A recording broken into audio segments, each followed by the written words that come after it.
Assalamu alaikum. In today's video, we will learn about what is the research, then what is business research, and what are the different purposes of research. First of all, we will introduce and define what is research. Research is basically a process of finding solutions to a problem after a thorough study and analysis of the situational factors. अब ये complete process है, step by step इसमें different activities, different steps, different stages involve होती हैं. Process का ये मतलब होता है, किस चीज का प्रोसेस है? Finding a solution to a particular problem whatever the organization is facing, whatever the institution is facing. और उस प्रॉब्लम के सॉल्यूशन के लिए ऑब्वियसली इंस्टीट्यूशन है या ऑर्गेनाइजेशन है, उसको एक थॉरो स्टडी करना पड़ेगी और एनालिसिस करना पड़ेगा किस चीज का? सिचुएशनल फैक्टर्स का.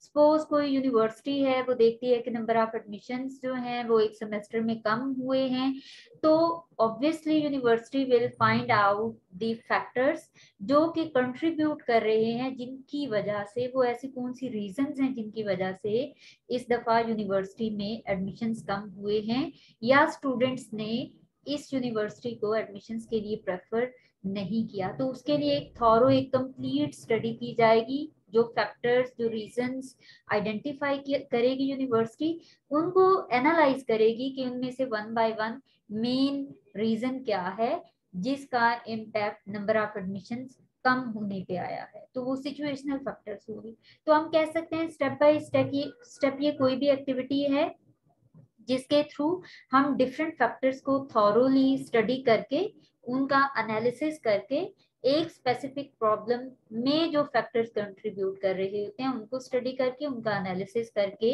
उसी की बेस पे we try to find out a solution to resolve the particular problem.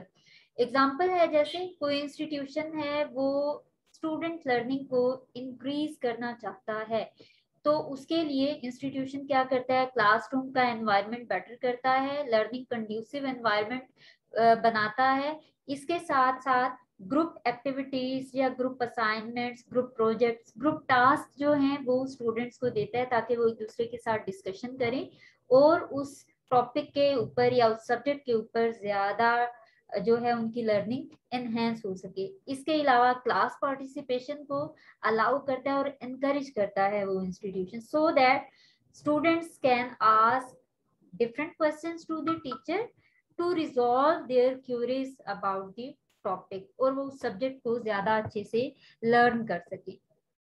ठीक है, तो इसमें ये इंस्टीट्यूशन देख रहा है कि लर्निंग को किस तरह से इम्प्रूव किया जा सकता है. तो थॉरो स्टडी और एनालिसिस ऑफ फैक्टर्स जो मैंने बात की वो क्या होंगे कि यूनिवर्सिटी ये देखेगी कि अगर हम क्लासरूम का एनवायरनमेंट कंड्यूसिव बना, लर्निंग कंड्यूसिव बना दें तो उससे लर्निंग कितनी इनहेंस करेगी. इसी तरह से अगर हम जो ग्रुप बेस्ड प्रोजेक्ट्स या असाइनमेंट्स हैं या टास्क हैं वो दे दें तो उससे लर्निंग कितनी इनहेंस करेगी. इसी तरह से क्लास पार्टिसिपेशन अगर अलाउ किया जाए और उसका इम्पैक्ट हम स्टूडेंट्स की लर्निंग के ऊपर देखें तो वो किस किस हद तक कितना इंक्रीज करेगा स्टूडेंट्स की लर्निंग को. तो स्टूडेंट लर्निंग जो है वो एक प्रॉब्लम है जिसको इनहेंस करना ऑर्गेनाइजेशन चाहती है, इंस्टीट्यूशन चाहता है. तो उसके लिए there can be different factors, जो कि हमने यहाँ पे 3 फैक्टर्स कंसिडर किए हैं.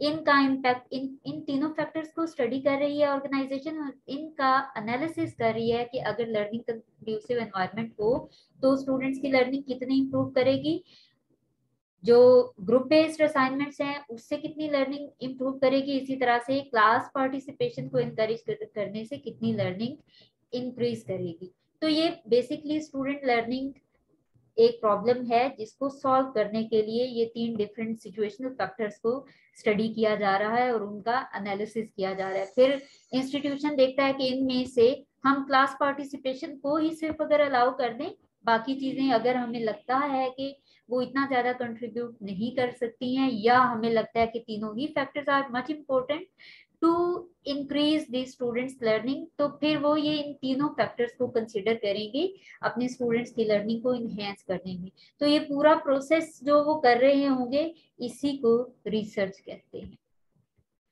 एक और डेफिनेशन है रिसर्च की, research is the process of steps used to collect and analyse information to increase our understanding of a topic और issue.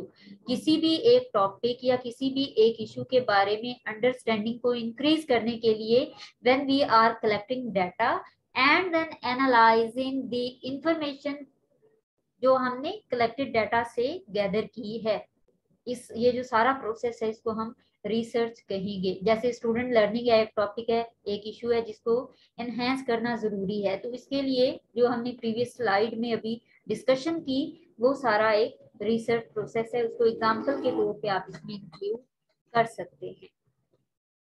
Then there is another definition of research. It is a systematic, formal, rigorous, and precise process employed to gain solution to problems or to discover and interpret new facts and relationship. अब इसमें बाकी तमाम बातें वही previous दो definitions वाली ही हैं।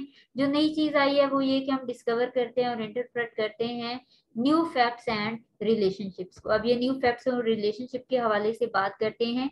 Suppose organization wants to increase the employee satisfaction, वो चाहती है कि अपने एम्प्लॉयज की सेटिस्फेक्शन को इंक्रीज करे। उसके लिए व्हाट ऑर्गेनाइजेशन कैन डू, वो देखेगी कि अगर एक इंडिविजुअल की कॉम्पिटेंस और उसके टैलेंट, उसकी एबिलिटीज के लिहाज से मैचिंग जॉब अगर उसको दी जाए, जिसको हम मैनेजमेंट के टर्म में पर्सन जॉब फिट कहते हैं, अगर पर्सन जॉब फिट को हम कंसिडर करें तो वो कितना कंट्रीब्यूट कर सकती है in increasing the employee satisfaction.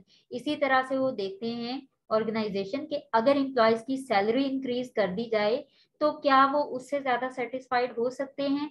अब पर्सन जॉब फिट और सैलरी दोनों में से ऑर्गेनाइजेशन को जो फैक्टर ज्यादा इंपॉर्टेंट लगता है जिसकी वजह से वो अपनी एम्प्लॉयज की सेटिस्फेक्शन को इंक्रीज कर सकते हैं, तो अपने जो एम्प्लॉय सेटिस्फेक्शन वाली प्रॉब्लम है उसके सोल्यूशन के लिए ऑर्गेनाइजेशन सैलरी या पर्सन जॉब फिट में से कोई एक या दोनों चूज कर सकते हैं आफ्टर एनालिसिस के उनके जो एम्प्लॉयज हैं वो किस चीज से ज्यादा सेटिस्फाइड होंगे, अगर उनकी कॉम्पिटेंस से मैचिंग जॉब उनको दे दी जाए या फिर सिर्फ उनकी सैलरी इंक्रीज कर दी जाए या उनको कोई भी जॉब परफॉर्म करने को दे दी जाए तो दे विल बी सेटिस्फाइड। तो वो फिर डाटा कलेक्ट करके फिर वो एनालिसिस के बाद देखेंगे कि what can be more effective strategy in order to increase the employee satisfaction.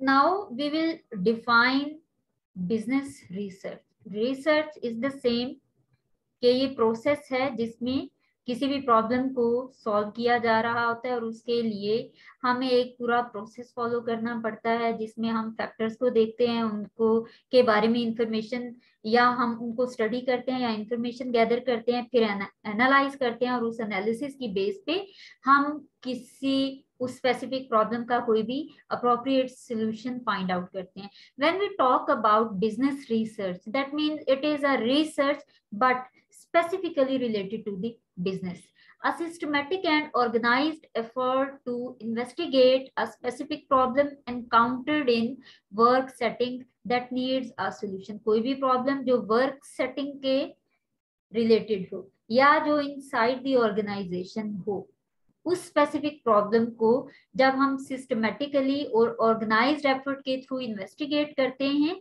और उस प्रॉब्लम का सॉल्यूशन फाइंड आउट करते हैं तो it is named as business research.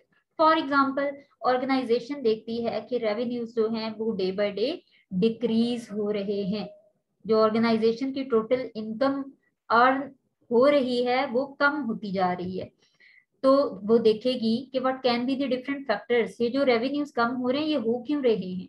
तो organisation will find out different factors like employee turnover, वो देखती है कि हमारी एम्प्लॉयज जो हैं वो जब ट्रेंड हो जाते हैं तो they say us to goodbye and prefer some other organisation to work there, तो हमारे हाँ फिर न्यू एम्प्लॉयज आते हैं जिनको ट्रेनिंग में फिर टाइम लगता है, that's why we are not able to increase और एटलीस्ट मेंटेन द रेवेन्यूज।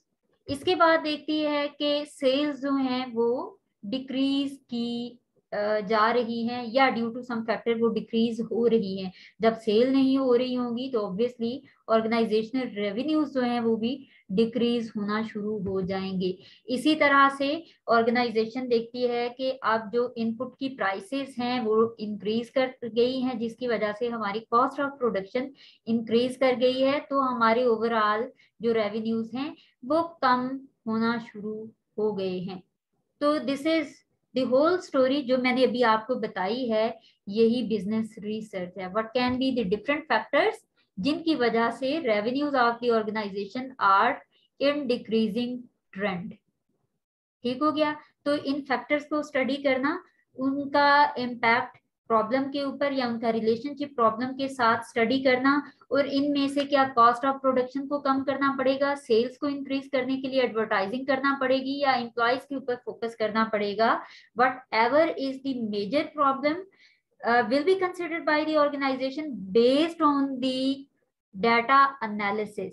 तो ऑर्गेनाइजेशन उस फैक्टर के ऊपर ज्यादा फोकस करेगी। अगर तो ऑर्गेनाइजेशन को लगता है कि सेल्स ठीक है, कॉस्ट ऑफ प्रोडक्शन भी हम इससे कम नहीं कर सकते, तो better is to focus on employee retention, ताकि एम्प्लॉय का जो टर्नओवर है, जो हमारे ट्रेंड एम्प्लॉय हमें छोड़ के जा रहे हैं वो ना जाए। तो उससे भी क्या होगा, हमारी जो वर्किंग है वो बेहतर होगी and we will be able to increase our revenues. तो ये क्या है, प्रॉब्लम का सोल्यूशन फाइंड आउट किया जा रहा है। तो this will be a business research. Similarly इसको एक और तरह से भी डिफाइन किया जा सकता है, an organised systematic data based critical objective scientific inquiry और investigation into a specific problem undertaken with the purpose of finding answers or solutions to it। Again the same thing कि ऑर्गेनाइज्ड है, वेल ऑर्गेनाइज्ड, एक proper system step by step आप कर रहे हैं। पहले problem देखते हैं, प्रॉब्लम है कौन सी, उसके लिए फिर वो जो प्रॉब्लम अराइज हो रही है बजाहिर, उसके पीछे रीजंस क्या हैं, वो जो रीजंस हैं उनमें से मोस्ट इंपॉर्टेंट रीजन क्या है जिसके ऊपर अगर हम कंट्रोल पा लें तो हमारा प्रॉब्लम रिजॉल्व हो जाएगा। ये जो सारा प्रोसेस है इसको हम बिजनेस रिसर्च कहेंगे, और यहाँ पे पर्पस क्या है, उस प्रॉब्लम को सॉल्व करने के लिए सारी एक्टिविटी की जा रही है। एग्जाम्पल है जैसे if the organisation wants to increase its sales, तो ऑर्गेनाइजेशन देखेगी कैसे हम अपनी सेल्स को इंक्रीज कर सकते हैं, by innovating the existing product. अपनी प्रोडक्ट के अंदर कोई ना कोई इनोवेशन लेके आए, कोई ना कोई यूनिकनेस लेके आए, कोई ना कोई ऐसा एलिमेंट लेके आए जो कि हमारे कस्टमर्स के लिए इंस्पायरिंग हो और वो हमारे कस्टमर्स को अट्रैक्ट करे और वो हमारी प्रोडक्ट को परचेज करें, सो हमारी सेल्स इंक्रीज कर जाएंगी। इसी तरह से आप अपनी प्रोडक्ट की पैकेजिंग चेंज कर सकते हैं, उससे भी कस्टमर्स अट्रैक्ट हो जाते हैं क्योंकि वो इजी टू यूज हो जाते हैं as compare to previous product packaging. इसी तरह से आप अपनी प्रोडक्ट की क्वालिटी इंप्रूव करके उन कस्टमर्स को अट्रैक्ट कर सकते हैं जो क्वालिटी लो होने की वजह से आपकी प्रोडक्ट को परचेज नहीं कर सकते थे। तो these are different factors, 3 factors that can increase sales of your product। तो this is your responsibility to choose what factor can be a major factor to increase the sales of the product। आप फिर वो करेंगे। अगर आपको लगता है कि प्रोडक्ट में इनोवेशन हो ही नहीं सकती है, इसकी क्वालिटी भी सुपीरियर है, तो फिर you will go for packaging of the product. It will definitely bring an increase in the sales of product। then we need to understand कि अभी ये जो पूरा प्रोसेस किया जा रहा है टाइम टेकिंग है, रिसोर्सेज इसके ऊपर एलोकेट किए जाते हैं, ऑर्गेनाइजेशन को ये चीजें क्यों करना पड़ती हैं। तो वी कैन से हम ऑर्गेनाइजेशन की बात करें या हम एकेडमिक रिसर्च की बात करें, तो इन दोनों की बेस पे we can say there are 2 different purposes of the research। number 1 is finding a solution to a specific problem। up till now we were discussing the same thing कि there is a problem existing in the organization or there is a problem which needs a solution। ठीक है, वो चाहे आपके customers की जो loyalty है उसको इंक्रीज करना चाह रहे हैं आप, वो प्रॉब्लम है। चाहे आपके कस्टमर जो एम्प्लॉयज हैं उनकी सेटिस्फेक्शन डिक्रीज हो रही है तो उनको इंक्रीज करने जा रहे हैं, वो भी एक प्रॉब्लम है। अपने एम्प्लॉयज की परफॉर्मेंस को इंक्रीज करने जा रहे हैं तो वो भी एक लो परफॉर्मेंस एक प्रॉब्लम है, जिसको बेहतर करने के लिए you are going to conduct a research. इसी तरह से एक और पर्पस भी होता है रिसर्च का, that is increasing knowledge with in the discipline. हमारी जितनी एकेडमिक रिसर्च होती हैं उनमें हम देखते हैं कि ठीक है, these are the blah blah blah number of factors जो कि हमारे कोई भी एक डिसिप्लिन है उसके अंदर, थ्योरी के अंदर जो भी अमेंडमेंट्स या नॉलेज क्रिएट किया जा रहा होता है उसको हम कहते हैं नॉलेज क्रिएशन। ठीक है, कि whatever has been done that is okay, now we need to add some knowledge in the existing literature in a particular discipline। ठीक है, तो ये भी पर्पस होता है। लेट्स डिस्कस प्रॉब्लम सॉल्यूशन है। लाइक प्रॉब्लम्स क्या हो सकती हैं, रेवेन्यूज डिक्रीज हो रहे हैं तो इसके ऊपर जो प्रॉब्लम सॉल्यूशन बेस्ड जो रिसर्च होगी वो होगी हाउ टू इंक्रीज रेवेन्यूज।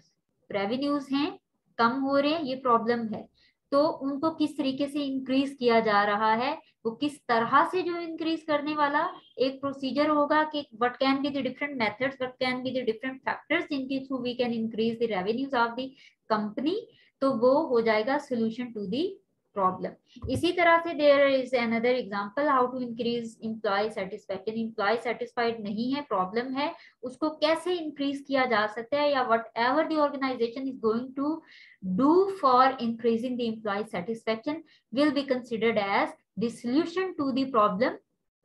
ठीक है, इसी तरह से how to increase number of admissions. किसी इंस्टीट्यूशन में नंबर ऑफ एडमिशंस कम हो रहे हैं तो प्रॉब्लम है, अब नंबर ऑफ एडमिशंस किस तरह से बढ़ाए जा सकते हैं वो सोल्यूशन होगा। तो ये प्रॉब्लम सोल्यूशन बेस्ड कुछ रिसर्च की एग्जांपल्स मैंने आपके साथ शेयर की। नाउ नॉलेज क्रिएशन, आपने नॉलेज क्रिएट करना है। बरमुदा ट्रायंगल बड़ा ही फेमस टॉपिक रहा है प्रीवियस कुछ ईयर्स में, तो उसके ऊपर नॉलेज क्रिएट किया जा रहा था कि हम देखते थे what ever is flying on a specific distance at the top of the river, तो वो क्या चीज है जो उसको अट्रैक्ट करती है, चाहे वो कुछ भी चीज है, एरोप्लेन तक को वो निगल जाता था। तो what is the reason behind this, तो उसके ऊपर स्टडी करना शुरू किया, एक्सप्लोर किया जा रहा था कि what is inside that river. फिर बरमुदा ट्रायंगल जो है वो आई, फिर वो क्या है इसके ऊपर फर्दर नॉलेज क्रिएट किया गया।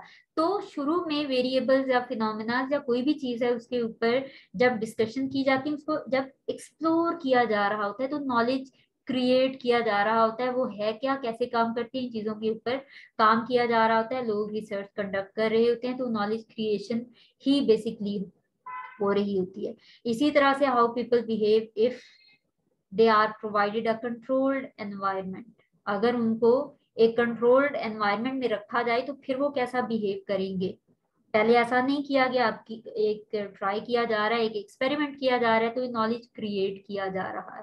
इसी तरह से what is corona virus, antibodies कितने टाइम में बनती हैं, किस तरीके से बनती हैं, और कोरोना जो है वो किस तरीके से लंग्स को इन्फ्लुएंस करता है, कितने टाइम में, जो भी चीजें इसके ऊपर एक्सप्लोर की जा रही थी वो नॉलेज क्रिएशन बेस्ड रिसर्च थी। That's all about the research. Thank you so much.